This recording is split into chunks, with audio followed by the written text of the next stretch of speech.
बेटी का सपना, पिता का संघर्ष। गांव का नाम रामपुर था, एक छोटा सा गांव जहां लड़कियों की पढ़ाई को ज्यादा अहमियत नहीं दी जाती थी। लेकिन इसी गांव में एक लड़की थी, नेहा, जिसका सपना था आईपीएस अफसर बनना। यह सपना सिर्फ नेहा का नहीं था, बल्कि उसके पिता महेश का भी था। महेश जी एक गरीब किसान थे। उनकी जिंदगी खेतों में मेहनत करते हुए और दूसरों के घर मजदूरी करके गुजरती थी। लेकिन उनके दिल में हमेशा यह ख्वाहिश थी कि उनकी बेटी पढ़ लिख कर एक बड़ी अधिकारी बने और गांव का नाम रोशन करे। गांव के लोग अक्सर ताने मारते थे, लड़की को इतना पढ़ा कर क्या करोगे महेश, कल को शादी करके चली जाएगी, बेटों पर ध्यान दो। ये बातें महेश जी को चुभती थी, लेकिन उन्होंने कभी हार नहीं मानी। नेहा भी अपने पिता की हालत देखकर और मजबूत हो जाती।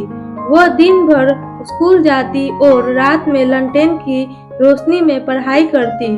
कई बार घर में खाने के लिए रोटी भी कम पड़ जाती थी, लेकिन महेश जी ने नेहा की किताबों और स्कूल की फीस के लिए कभी कमी नहीं आने दी।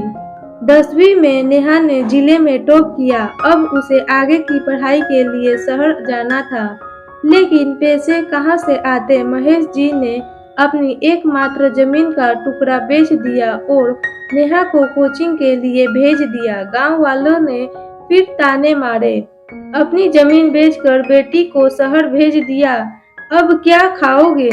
महेश जी ने सिर्फ एक बात कही, जब मेरी बेटी अफसर बनेगी तब यही लोग तालियां बजाएंगे। सालों की मेहनत और संघर्ष के बाद आखिरकार वह दिन आया जब नेहा ने यूपीएससी परीक्षा पास कर ली। रिजल्ट वाले दिन नेहा और महेश जी दोनों की आंखों में आंसू थे। एक तरफ खुशी के और दूसरी तरफ उन मुश्किल दिनों की यादों के।